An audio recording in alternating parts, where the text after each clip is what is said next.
Welcome back to the Theme Park Wizard. Yes, it is cold outside on this rainy, very rainy morning for Southern California. It's currently 47 degrees outside, and yes, 47 degrees is very cold for us here in California. But it just got sunny enough that I was able to come to Universal, film a Super Nintendo World construction update, which I'm about to do right now before it gets dark in like an hour. So let's go ahead and see what the progress is on this very cold evening, Tuesday evening to be exact.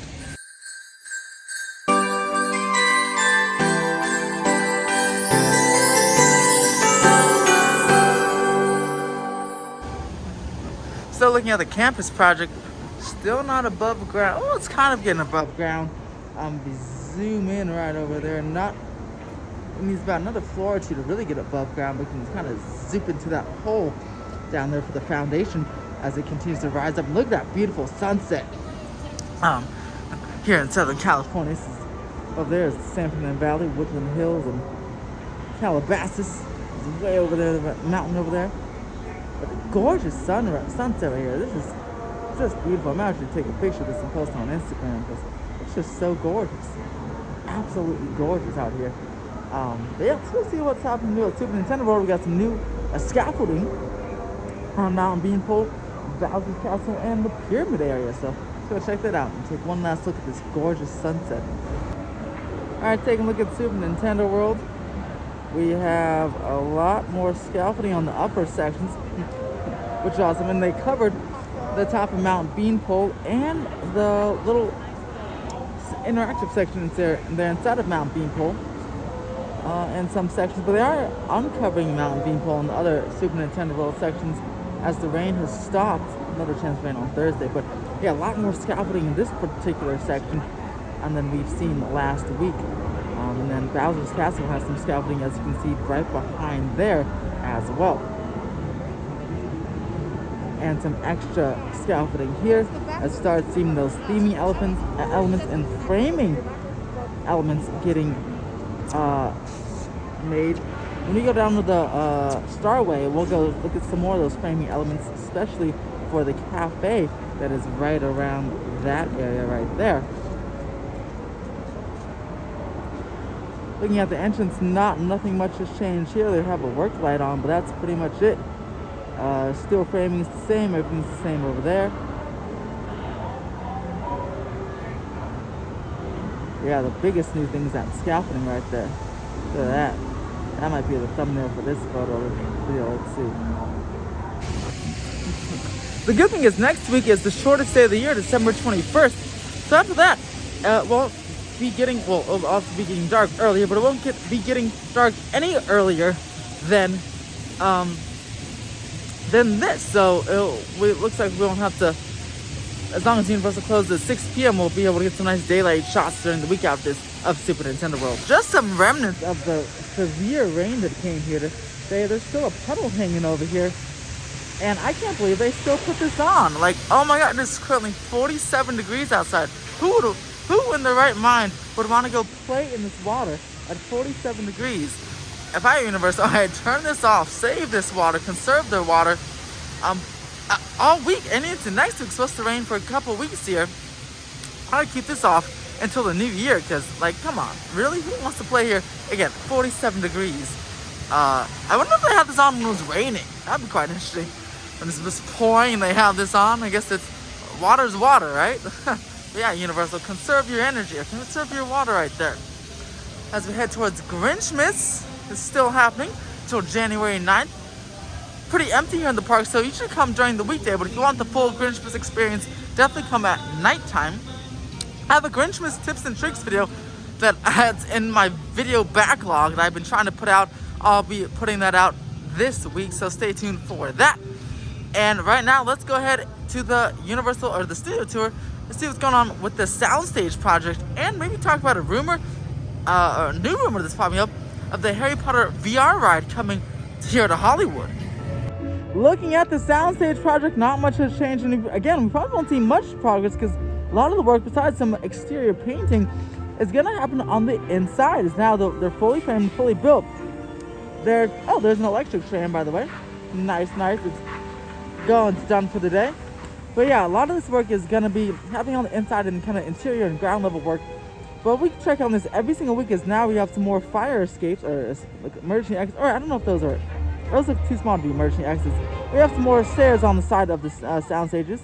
We're watching this every single week as more of the ceilings, or the roofs, have been installed on, looks like 2 of the 4 sound stages right there.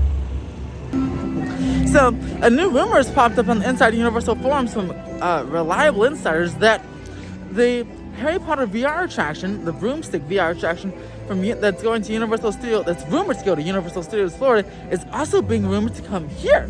It would make perfect sense as a Potter expansion, and because that ride requires a small footprint, and the people are debating online where it can go, and someone suggested right behind me. Yeah, so this is the Forbidden Forest area of the Wizarding World of Harry Potter, and behind these trees is the overflow queue for Harry Potter Forbidden Journey. Someone suggested using site plans and dimensions that they can put a pretty good sized show, but taking most of that overflow queue, reworking the Studio Tour Plaza, and building it multi-level like the Simpsons building over here, which is, again, the theaters are multi-level. If you go here, there's 5 levels with increasing numbers of vehicles. They can do something here or even taller in this area, and kind of put the overflow queue, kind of rework that overflow queue, or kind of put it in the show opening note, like how Mickey Minnie's Runaway Railway is incorporating the ride, but also office space above it. Universal is good at incorporating multiple multi-use buildings as well. In fact, for Forbidden Journey, the break room for the ride is actually under that rockwork there. So yeah, you can go ahead and build a multi-story building here, kind of rework the Forbidden Forest area, and put the Harry Potter broomstick ride here, and expand. In a way, you can also expand Potter as well, the Wizarding World of Harry Potter, which would be really cool. I wouldn't mind the attraction. I'm not the biggest fan of another VR type ride coming here, but the rumor is that it wouldn't replace anything, and that's always good. It's always good to increase the Universal's attraction count. We only have like 11 attractions here, so if Universal can keep not replacing attractions, but and putting new ones in, increasing the overall ride count, that's amazing. Like with Secret Life of Pets and Super Nintendo World or Mario Kart, that's what that's doing. So I'll be happy for Universal if they had anything and not take away something, which is something Disneyland's doing. It's funny.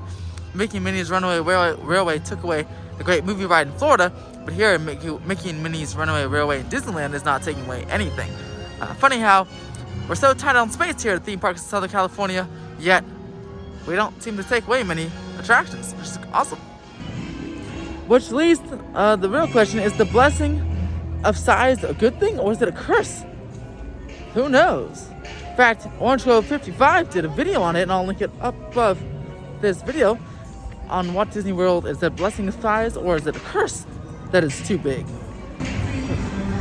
Wow, let me tell you, the iPhone is really, the iPhone 13 at least, is really impressive, because Super Nintendo World is pretty dang dark down there, but the iPhone's really brightening it up. It's much brighter on this camera than it is in real life. But quickly, before it gets too dark, we got the Bowser's Castle framing coming into play right there. They're right there. That's where the top of the tower will be, right there, as you can see in the Japan version. And again, there's the cafe being built, the Land's restaurant, and as well you got some scaffolding on the pyramids there. I'm very excited for that to pop up as well. And yeah, that looks like it's it for Super Nintendo World as for this week, especially because it is getting dark. Next week when I be here, I'll be probably on a Monday or Sunday or Monday, be in the daytime to get a much better look at this.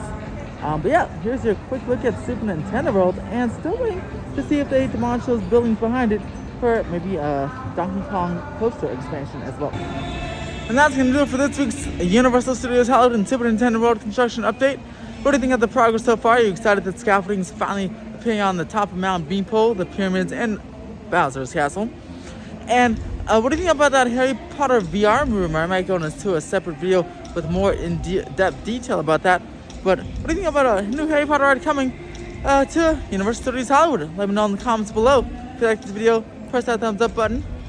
And subscribe for more theme park updates. And as always, have a fantastic day.